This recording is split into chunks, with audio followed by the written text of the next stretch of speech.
akuvama umusa nezibusiso phezu impilo yakho. Kama kupastor ngithanda inyofliki kukodwa ngicela kwena ukuthi inamba isebenzise kuphela uma ungumlandeli wechannel. So ngo-9 ekuseni lapho ntambama uyangifonela ku-WhatsApp WhatsApp ungibuza ukuthi ufona ngiphi inamba ngoba inamba iyodwa. Kuyaye kungithuseke umuntu umenza WhatsApp ebuza ukuthi ufona ngiphi inamba engathi kunenamba eziwu-1000. I've got one number iyo le. Ngichaza kuyo ukuthi abantu bengangifoneli, bengangi-WhatsApp, bengifonela kuphela, benga-SMS. But majority of them bangi-WhatsApp. Yabo. Sibheka la Amanda Mkhatshwa uthi Thokoza gogo, ngicela ukubuza if uphupha kusha kini. Shuthi Amanda was dreaming of a home being burnt down, or the home was burning. Nake singakusho umlilo uwulaka, uyinkulumo, uyizingxabano, ungamacala.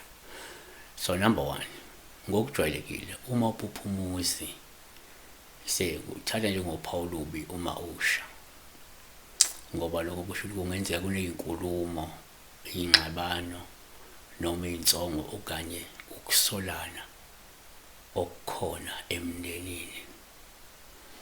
EkaJakobe 3 verse 6, nolimi lingumlilo, ulimi luyizwe lokungalungi phakathi kwezitho zethu, lungcolisa umzimba wonke, luthungela ukuphila konke, luthungelwa isihogo. EkaJakobe 4 verse 1, zivelaphi izimpi nokulwa kuvelaphi phakathi kwenu na? Akuveli yini lapho ezinkanukweni zenu ezilwayo ey'khweni zenu na?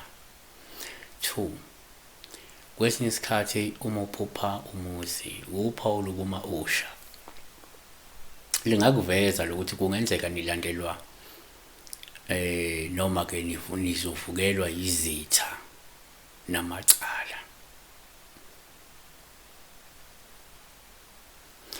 U-Isaiah 66 verse 16, ngokuba ke uJehova uyakwahlulela inyama yonke ngomlilo nangenkemba. 3, kuyenzeka uma uphupha umuzi kuba uphawu lubi uma usha, olusho ukuthi kungenzeka uNkulunkulu uzokwehlisa ulaka nempindiselo ngenxa yokungcola namanyala nokonakala enikwenzayo kulowo mndeni.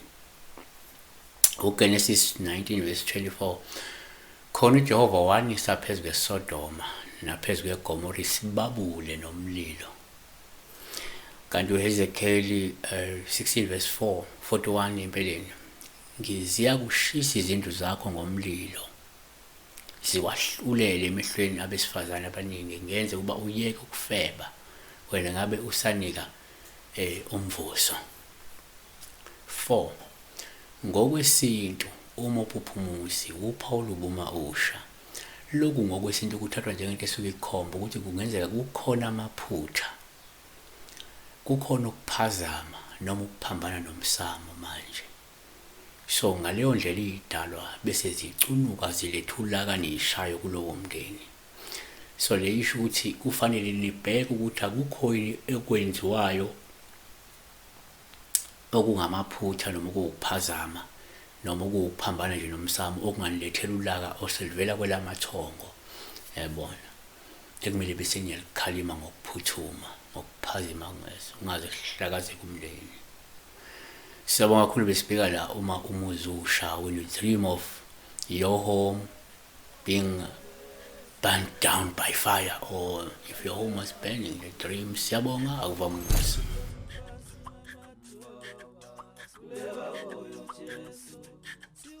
Siweni phansi namatulu, sikhuleka kuyo